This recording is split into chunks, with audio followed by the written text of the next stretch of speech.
I've just this week started working on a project called Constructing Scientific Communities, which will look at 19th century networks of scientists like Darwin and his 1,000, I think, people that he regularly corresponded with, and parallels between that and what we do with projects like Galaxy Zoo now, where we have a large network of people doing science online. Zooniverse started with Galaxy Zoo, that's where our name comes from, which was a website that you went to and it showed you a galaxy, and then it had a sort of simple interface that says, is this a spiral or an elliptical, what colour is it, things like that. And 40 hours after launch, that website was getting 50,000, 60,000 classifications per hour, which we know from harsh experience is what you can get a PhD student to do in 1 week if you chain them to their desk and make them work 12 hours a day. Because one of our PhD students did that and he never wanted to do it again. The graph kind of goes down at the end because the website like caught fire and fell over or something. Galaxy Zoo nowadays has something like 400,000 volunteers and it's gathered something like 200 million classifications, so a massive success. And it works on the principle that you take a bunch of data and you show it to a bunch of people, and people come along and they start classifying the data, and over time those classifications build up into something that's statistically meaningful until eventually your data is, these are all the green things, these are all the red things. And because a load of people have looked at each individual piece, you've got a statistical measure of how good that is. So this is definitely green and there are error bars on that. And that's a model that applies not just to galaxies, but to a whole class of problems that people have. So nowadays, Zooniverse is something like 21 projects. We go to zooniverse.org, we've got space projects, got some climate science, a couple of humanities projects, nature, biology. So people from all sorts of disciplines are coming to us with projects that need for a Zooniverse project, not just crowdsourcing, not just gathering some data, but need volunteers to become actively involved in helping to actually do the academic work as well. So yeah, we cross-discipline. We basically build web interfaces that are hopefully cross-platform, supply all the technology, user authentication, forums, crowdsourcing and stuff. And we have this audience now that are people from all walks of life, and a variety of educational backgrounds as well, actually doing work. Something like 1.1 million people active on Zooniverse at the moment, or at least 1.1 million people registered. I'm not sure at any one point how many of them are actually doing classifications, across 21 projects. If we were an army, we would be somewhere ahead of North Korea, somewhere behind India at the moment, possibly behind India by the end of the year if it keeps going at this rate. But we would be the 4th largest army in the world.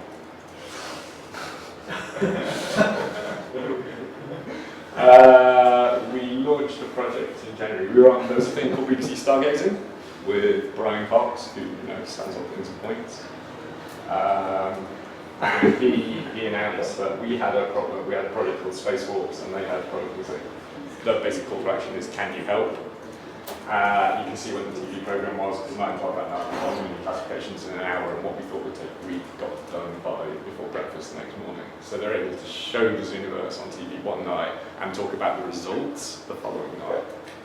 It's kind of astounding. This is 1 year of the Zooniverse.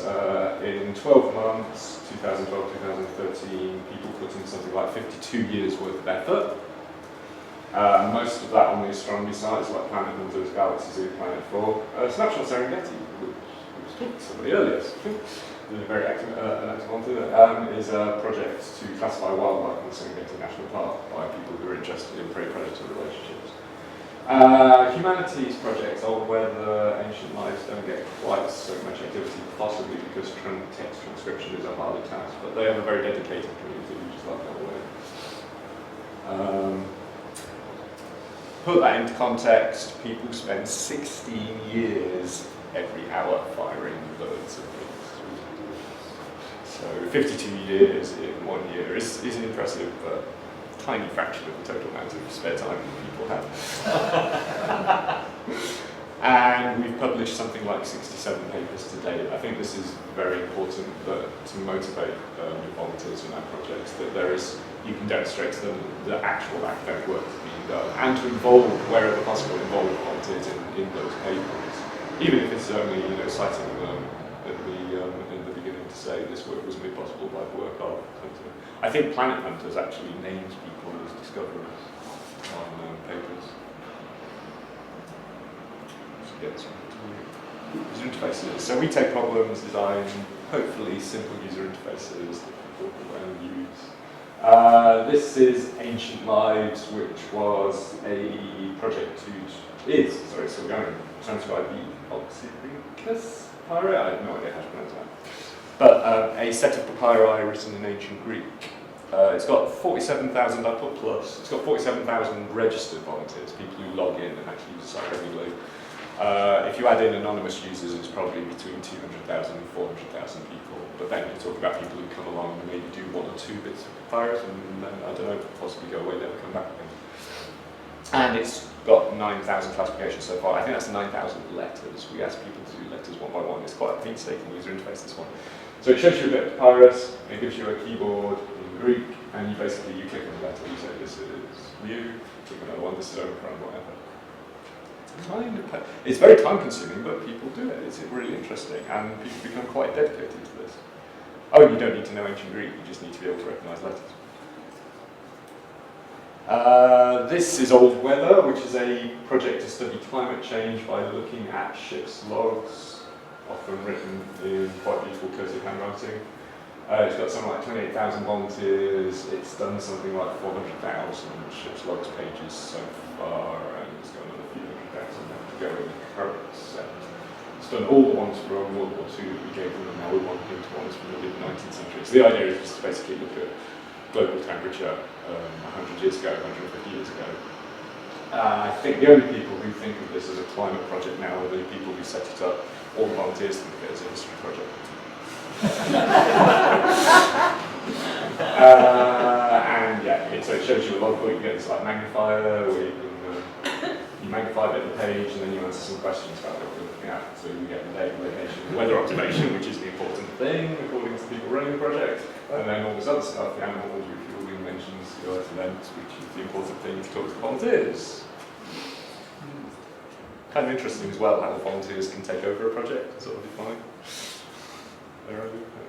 And this is Operation War Diary, which I've been working on for the past year. I helped build, which was a project with the National Archives Imperial War Museum, which has something like 9,000 active volunteers and has done, it launched in mid-January. Since then it's completed something like 84,000. The full archive is of 1.5 million pages. But these are the official accounts of the battalions at the front line of the Western Front, 1914, 1918. So we show them a page from a war diary, and we ask them, give us the dates, and then the places, the people. So it's not text transcription, it's looking for entities and clicking on them. That one's typed, which is nice. Most of them are handwritten, and some handwriting is appalling. It gets particularly shaky when they're under fire and still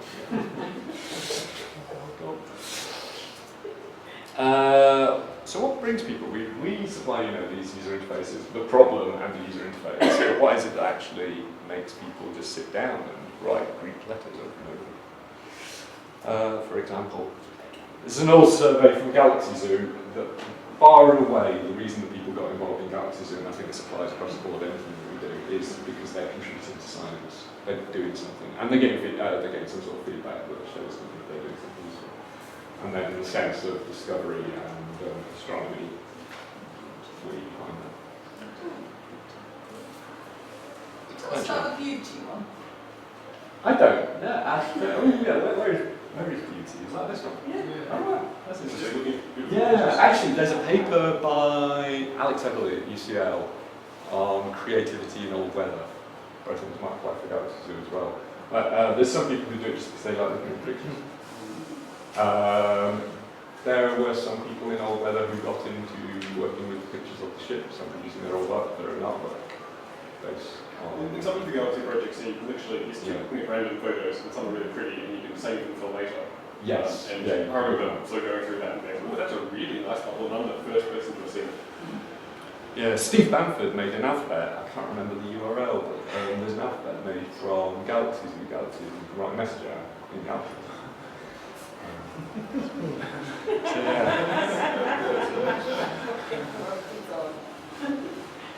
Yeah, learning is really low on that one. I learned something, but there's so yeah, this is a quote from Edley et al. 2013. So UCL Interaction Center interviewed some users about why they use and do some research on what it is that makes or what it suggests. And yeah, the story. This particular person's there because the story told in the logs. They feel personally connected to the ship and the crew. And I've seen that on the forum for Operation War Diary as well. People become connected to a particular battalion or regiment, and they really want to follow the story of these people. Can get quite because of the model we use. Once a piece has been classified, it gets withdrawn. If a log or a diary is particularly popular, you can find that somebody else has got to a page before you got to it. And so if you're trying to follow the story... I went through that, it was traumatic.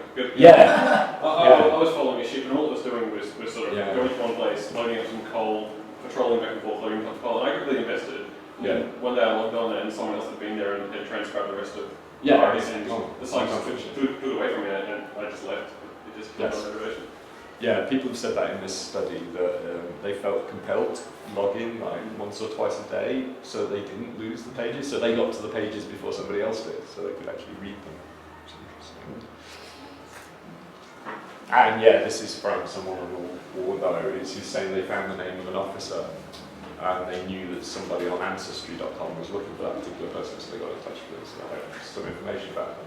And to give them a sense that they're actually doing something useful. This is something I've seen from other volunteers on the War Diaries project, is that they're not getting this sense of feedback. The War Museum has been a bit kind of distant on that project, not as involved with the community. And so as they say, well, what am I doing this for? That question comes up. So this person is saying that they're motivated because they found somebody who's interested in the data. Those sorts of people are probably in like only the 1% of our community. People who go on forums, get involved, like chat to other users. The vast majority of users, there's a paper by Edley et al. Coming out this year. Very casual. Come along, do a kind of one or two classifications, go away, maybe come back. And they're like this person who's like, in the evening for an hour or two before we go to bed. When they're not so busy, when they've got time. When you're running a project like that, you've got to think the vast majority of users are not engaged on a daily basis, and not returning to the site. If all you ever do is look at the discussion forums, you're getting kind of a skewed picture of the people who are using your project or the people who are contributing. Yeah, someone says, I've only got occasional opportunities to enjoy old weather, but it can be an escape. So this person deliberately does not use the blog, does not use the forum, because they want to be just sitting there classifying ship's logbooks. So from our point of view, as people running the project, because we use the forum to communicate with users and the blog, we will never know about this person or how they find the project or what they think of it. And yeah, here's someone who's tried a lot of Zooniverse projects. They basically stick with the ones where they feel they're actually doing something useful. I think we're very bad at feeding back how good of a job you're doing. You sit there, you're classifying animals and snapshots and you're transcribing ship's logs. I've done this with Ancient Lives, I've done a couple of Papyrus, and I thought, I can't read Ancient Greek. I have no idea if the transcription I just submitted is any good. And then I've stopped because I feel like I'm making mistakes and I don't want to be submitting bad data. And this person has stopped using Zooniverse projects where they assessed their own contribution themselves and felt they weren't doing a good job, so they weren't going to contribute anymore. Whereas the model we use actually relies on the fact that if something is hard to understand, we want guesses, so we get some statistical measure of which are the difficult subjects in the data set. So we could be better at feeding back on that. James Rosellis, who runs Ancient Lives, is extremely excited by it. And one of the things he loves is the active user community that Ancient Lives has. I forget, it's only, I'm not sure if it's a few dozen or a few hundred people out of those, like 47,000. But they're very good. They talk to each other, and he points out that Some of them came to the project with no knowledge of Egyptian papyrology, ancient Greek, but they've gone away, they've done their own research, they've learned about the subject, and now they're on the forum, and because they've been involved in the project for a very long time, they're teaching other people, newcomers to the project, how to get involved, which is kind of interesting. Galaxy Zoo had the same thing. There are people on the Galaxy Zoo forums who've been there for years who are now teaching newcomers about astronomy, rather than the academic staff who set it up. And this is from Operation War Diary, again emphasising that you just got to give regular feedback to volunteers. So first week, loads of feedback, loads of, well, we've launched, this is brilliant, and then it just kind of died off. And now there's people on the forums sort of asking questions, and they're talking to each other. It's become a bit of an echo chamber. And there's a bit of, we've seen a fall off in engagement with the War Diaries, possibly because they feel like they don't know where their effort's going, or they're not being told where their effort's going. Hopefully we're going to correct that by we're trying to get more historians involved with the forums there, get academics to come and write blog posts for us and talk about how the data is useful and how it might be used.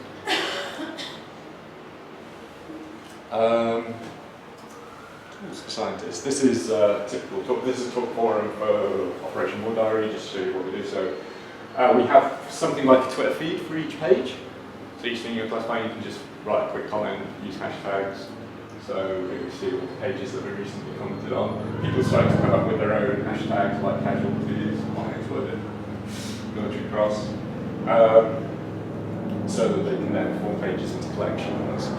We've actually recently had a historian come onto the blog, and he's blog about shell shock and asked people if they come across descriptions of shell shock in the diary, so to use shell shock as a tag, because he would be interested in seeing battalion diaries. He knows about the hospital units, but he would be interested in seeing individual battalion diaries that mention shell shock and how it's mentioned. And this is from Ancient Lives. This is the discussion page for a particular object. You see people having quite an involved discussion about what the text is, what it might be, showing links to each other about to try and help improve the classification. Old Weather. One of the volunteers from Old Weather has actually, there's a website called navalhistory.net, has actually just been publishing all the transcriptions. So the climate scientists are doing their climate thing, but one of the volunteers is actually, this is from the Ark Royal, June 1915. He's just publishing detailed accounts of what each of the ships was doing. And again, this is incredibly useful for the volunteers because they can see that their transcriptions are being used for something. And there's this massive archive of searchable digital text that historians can use, which wouldn't have existed otherwise. And it's entirely come out of the volunteers. Wasn't an original goal of the project. This is what Ancient Lives produces. This is where people have clicked on a page and what letters they put in, and that gets cleaned up into Greek text with question marks where a letter can't be recognised. That gets fed into a database that the academics are using. They're finding that, and I think they were using this tool before the project started to classify the ancient text. They're finding that the work of the volunteers is something like agrees 60–70% of the time, even on the most difficult pieces, with the work of trained papyrologists, is that the word? This is the Milky Way project, where we show you a picture of the sky and you draw circles on it, the regions of interest. This is what typical data looks like from the volunteers. One of my colleagues wrote something called Milky Way data, which identifies from a data set like this the regions of interest, which seem to correspond really well with where there are actually objects, so there are star clusters and so on. Based on that, I wrote something for the War Diaries that takes the tags contributed by the volunteers and finds the regions of agreement. So here's War Diary for March 1916. They're in the premise. They're under fire at one point, moving, under fire again, 4 men are wounded. And that gives us a data set because we can we know what they were doing, what was going on, and we can cross-reference that with places and dates, which can, for example, I thought I'll just take all the wounded tags, cross-reference with places and put them on a map. thing that impressed me about this was how clearly the Western Front comes out. That's Ypres, the Ypres Stadium, but I think the song's there, I'm not sure. And I published a link to this on the forum. It really kind of motivated the volunteers that actually saw something useful being done with their work. I'm kind of interested now in other ways that we might visualise this data. Narrative maps sound interesting. This is letters. We produce this because you have this like 1% of volunteers who get really active and, you know, ancient lives, they're teaching the others how to do things.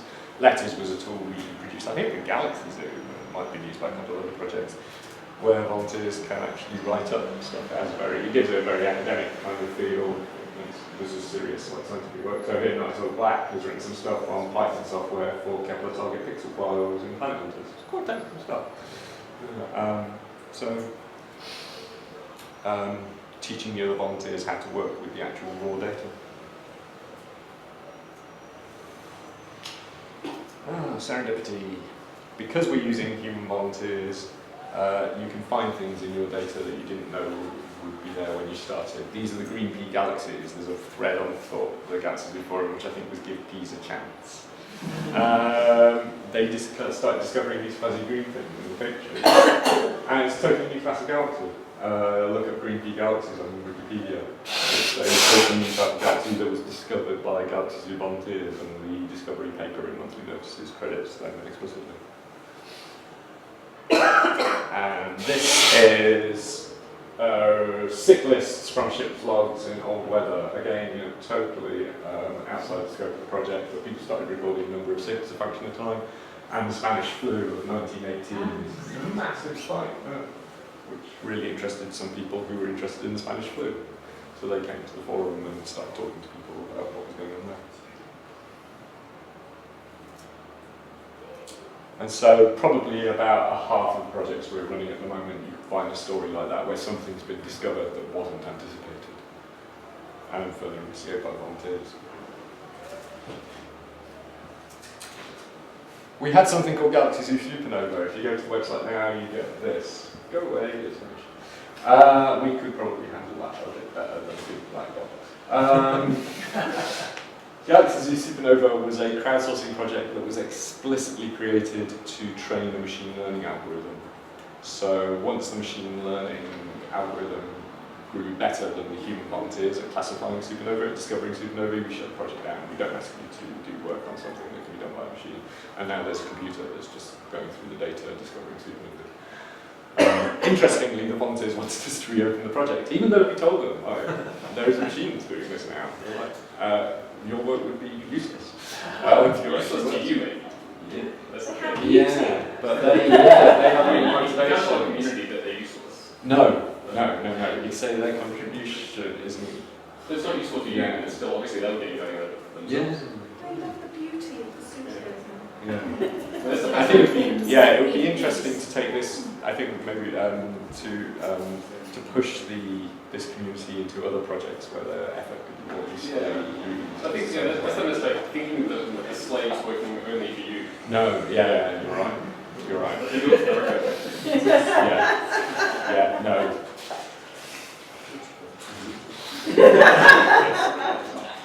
This is Whale FM, which is our least popular project for reasons I probably don't have time to go into.